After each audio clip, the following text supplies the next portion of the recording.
I would have to say that my favorite part about the festival is seeing everybody in one place at what time in the beautiful beaches of South Beach. That never gets tired. Getting to see my friends, many of whom I haven't seen for a year, maybe some longer and some last week. But I think getting everyone together and the chef parties at nighttime when everyone kind of gets to let their hair down and just have fun without cameras and media around, I think that's probably the most fun part of the festival weekend and what I look forward to, catching up.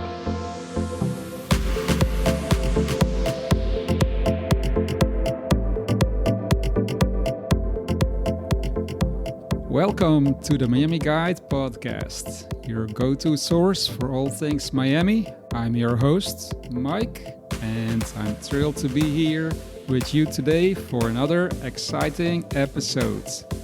Today we have an amazing guest who is very well known in the Miami food and wine scene. He is no other than Lee Brian Schrager, the man behind the South Beach Wine and Food Festival. Lee has dedicated his career promoting the culinary scene and supporting local chefs and restaurants. Well, we are excited to chat with him and get some insider tips on this year's event. So without further ado, let's dive into our conversation with Lee Brian Schrager.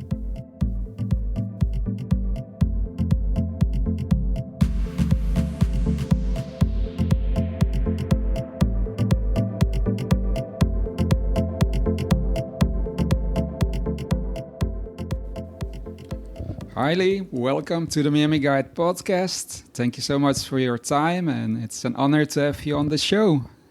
So I think, I love this time of the year. I love the South Beach Wine and Food Festival, the best time of the year, and the weather looks great. So are you excited for this year's event?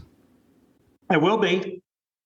Yeah, by Wednesday I'll be excited. Right now I'm just keep my head down and trying to finish the last minute details. But yes, I always get excited as it gets, by tomorrow afternoon, I'll be very excited for kicking off on Wednesday night. Right. So it's the 22nd year for the South Beach Wine and Food Festival. Can you tell us something about what people can expect this year? Well, I think if you've been here before, we have our signature classic events like Best of the Best and Burger Bash and the Grand Tasting and Triple D with Guy Fieri and our Bacardi Carnival. Lots of intimate, dinners, master classes, great wine seminars, and I think new things that we've added a big focus on diversity and really profiling, local talent here this year with events in Overtown that we're collaborating with Marcus Emerson on, Overtown Eat Up, doing a great brunch on Sunday afternoon at the Lowe's Miami Beach with Mashama Bailey, considered one of, the great Black female chefs of our time. A great cookout at the One Hotel with J.J. Johnson. I have to say, as I've been saying for 22 years, the festival has something for everybody. We really try to be inclusive. We want our festival to look and feel like the fabric of our city. So I'd like to think that we've highlighted, all walks of life living in our city. And I think that's what people coming to Miami are hoping to experience. That's great. I like always that you keep the festival fresh, innovative, some new events. I saw also something about a FoodieCon. Can you tell us something about that? Yeah, FoodieCon is probably, one of the, most exciting new things that we've introduced in a long time. I'm particularly excited about FoodieCon, bringing in 15 of the top food influencers in the country to kind of all collaborate and talks and conversations and competitions and hands-on classes. Just getting 15 of these people in one space at one time, I think is going to be very exciting on Saturday afternoon. And I have great, hopes for FoodieCon growing off and becoming its own freestanding event down the road. But very, very excited, to really have these people with us and have them participating in the festival, most for the first time ever. That sounds exciting. Yeah, so over the past 20 years, you saw the festival grow. What has changed most, and also how important all the different Miami neighborhoods has been for South Beach Wine and Food Festival? You already named a few, like Overtown. We have Wynwood now as well. I see some events there. We have events in Wynwood. We have events in the Design District in Midtown, in Coconut Grove, and Coral Gables, and Hollandale. So I think what's changed most is, I think there's been a lot of changes, but I still think that we're a festival who really wants to focus and highlight on the best of South Florida and bringing in some of the greatest chefs in the world, whether it's TV personalities from the Food Network or just white table star Michelin chefs of the world, like the Jean Georges and Daniel Boulud's and Michael Whites of the world and Mashama Bailey.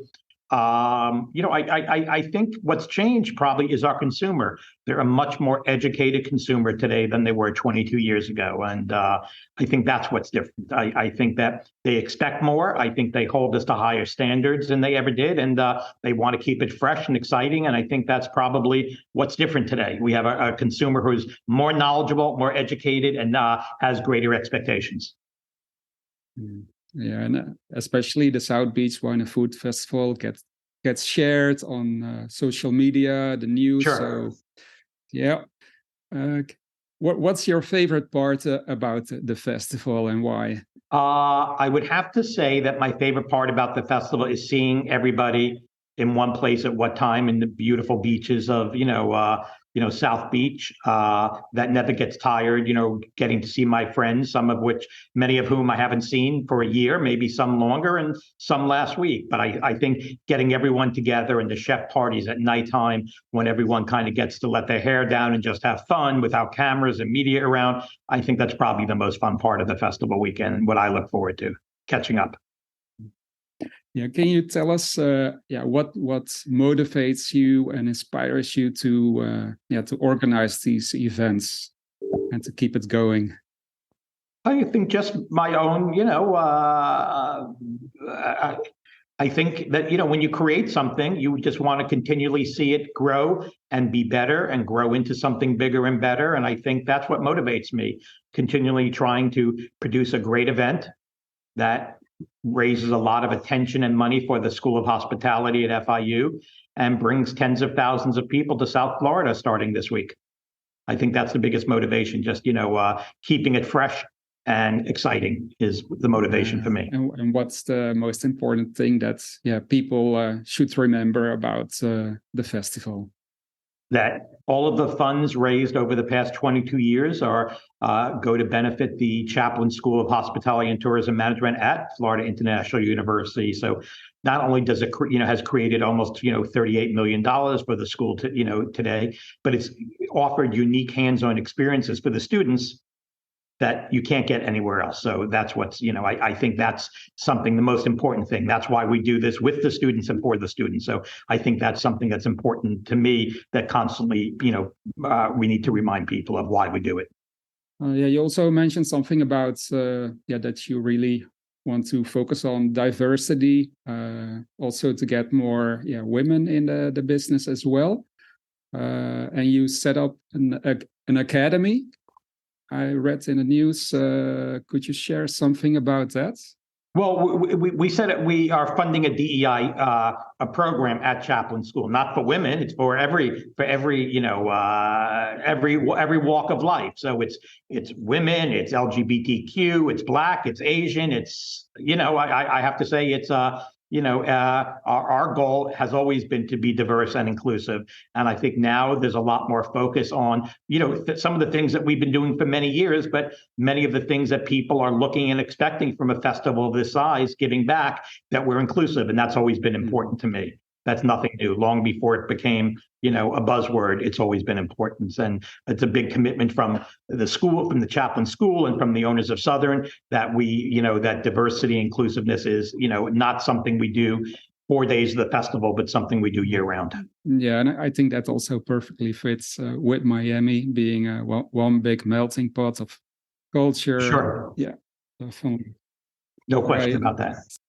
Yeah, what are your next plans for the South Beach Wine and Food Festivals? Do you have any plans to expand it?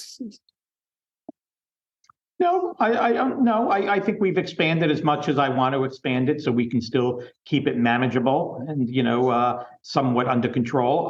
No, I think my long-term goal would just continue to bring in new talent, introduce great new wine and spirits, and continue to raise funds and awareness for the hospitality school. I think if we can continue doing what we're doing, this year, for the next 20 years, I'll be very happy. That's great. That sounds amazing. Well, thank you so much, Lee, for all you're doing. And we can't wait for this year's festival. Are people still able to get tickets to events? And where should they go?